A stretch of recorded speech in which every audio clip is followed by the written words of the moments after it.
Саламатсыздарбы? Азыркы учурларда биздин мугалимдерибиз менен жолугушууларда тарбия маселеси кесиптештерибиз тарабынан көптөгөн суроолорду жаратууда. Бул өтө курч маселе болгондуктан айрым класс жетекчилер, мугалимдер окуучулар менен иштөөдө кыйынчылыктарды баштан өткөрүүдө. Ушул маселелерди чечүүгө көмөктөшүп, Кыргыз Билим берүү Академиясынын кызматкерлери, Кыргыз Республикасынын Билим берүү жана Илим Министрлиги тарабынан түзүлгөн топтун курамында Кыргыз Республикасында 2021-2030 жылдарга карата мектеп окуучуларын жана жаштарды тарбиялоо концепциясын иштеп чыкты. Концепциянын негизги максаты боюнча Билим берүү Академиясынын президенти Токтомаметов Алмаз Даткабекович кеңири кийинки чыгарылыштарда айтып бермекчи. Бүгүн болсо биз Академиянын илимий кызматкери Жумабаева Гүлайым Абдысаматовна тарабынан класс жетекчилерине, тарбия завучтарына тарбиялык процессте окуучулардын көйгөйлөрүн чечүүгө карата жардам аттуу методикалык колдонмонун негизги мазмуну боюнча кыскача токтолуп кетмекчи.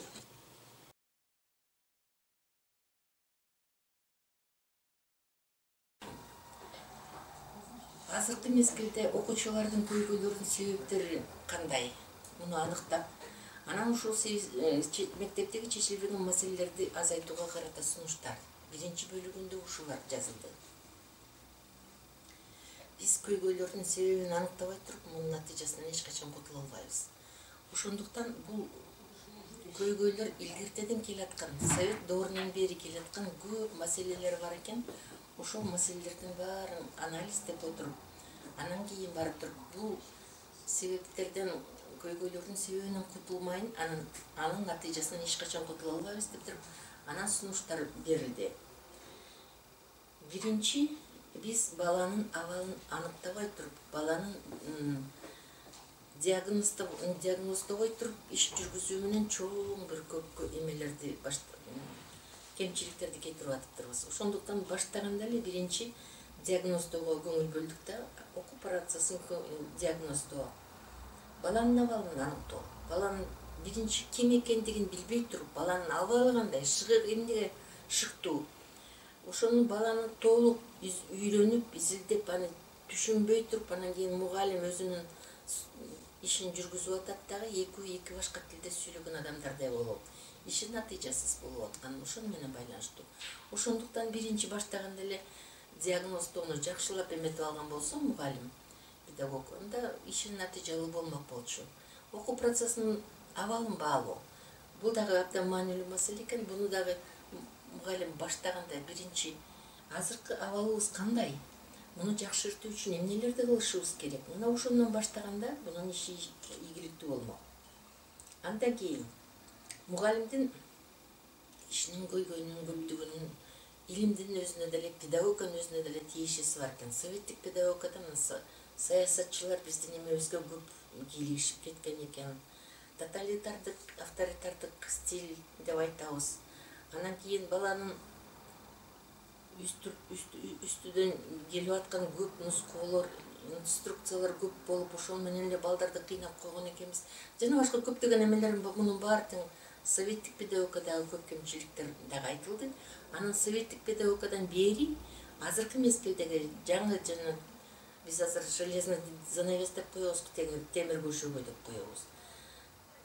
Чек ара ачылгандан баштап чет өлкөлүк тарбия биздин менталитети ылайык келеби, ылайык келбеби, жакшысы, жаманы, ак карасы, туура келбес, туура келерин баарын эметпей, аралаштырып туруп эле пайдаланып кирген экенбиз. Мунун дагы бизге өзүбүзгө туура көп эмеси болуп калды. Биз аны анализдеп отуруп, мына эрекелер бизге ылайык экен. Биздин менталитетибизге ошол жарактуу экен. Ал эми мына эреки сыяктуу нерселер туура эмес экен биз үчүн.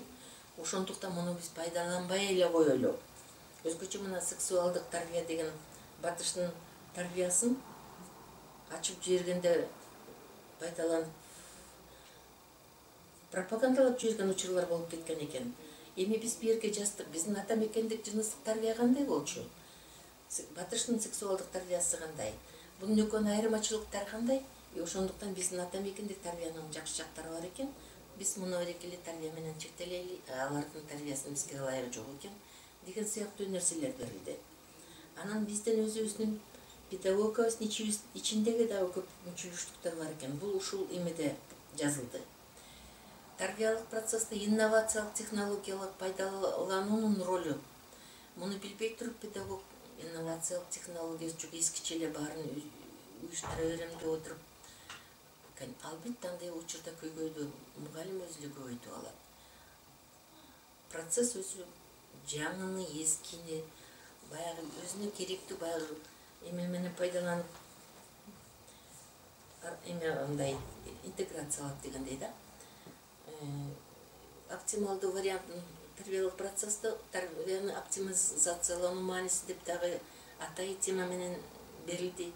Буга да көңүл бөлүш керек. Ошондуктан ар бири мен эме кылып оптимизациянын баарын айтып бергенге убактым жетпейт, анткени бизде убакыт чектелүү берилген. Анан мугалимдин өзүнүн рухий абалы. Мугалимдин рухий абалы жакшы болбой туруп, баланын рухий абалын жакшырта албайт. Мына ушуга да өзгөчө көңүл бөлүндү. Андан тышкары саясатта, илимде да көп мүчүлүштүктөр болгон экен. Мына ушуларды да ушул жерден таба аласыздар, атайы берилди. Андан кийин экинчи бөлүгү. Экинчи бөлүгү бул тарбия сааттарынын иштелмелери. Биз мурда акылдуу бол, адептүү бол, ыймандуу бол, жакшы бол. Жана ушу сыяктуу бир мындай үгүт насаат сыяктуу нерсе менен чектелип келген экенбиз. Биз мындайча тарбиянын натыйжасыз экендигин түшүндүк дагы. Акыл тарбиясына мындай деген тема коюп койдук. Акылы аздын азабы көп. Эмне үчүн акылың өспөй калса, адамдын азабы көп болот. Эмне үчүн биз мына өрекиндей көп көйгөйгө тушуп келип калдык? Эми бул көйгөйдөн азайтыш үчүн адам акылдуу болуш керек. Акылдуу болуш үчүн кандай аракет кылыш керек? Мугалимге кандай аракет кылыш керек? Балага кандай аракет кылыш керек? Адамдарга кандай аракет кылыш керек? Эмгектин кайсы түрлөрүндө акылды өнүктүрө турган ар бир проценти менен көргөзүлүп жазылды. Пол жууганда, машина айдаганда, сабак окуганда, интернет менен иштегенде, маалымат менен иштегенде жана башка бүт түрлөрүнүн баарын проценттер менен көргөзүп биякта жазылды.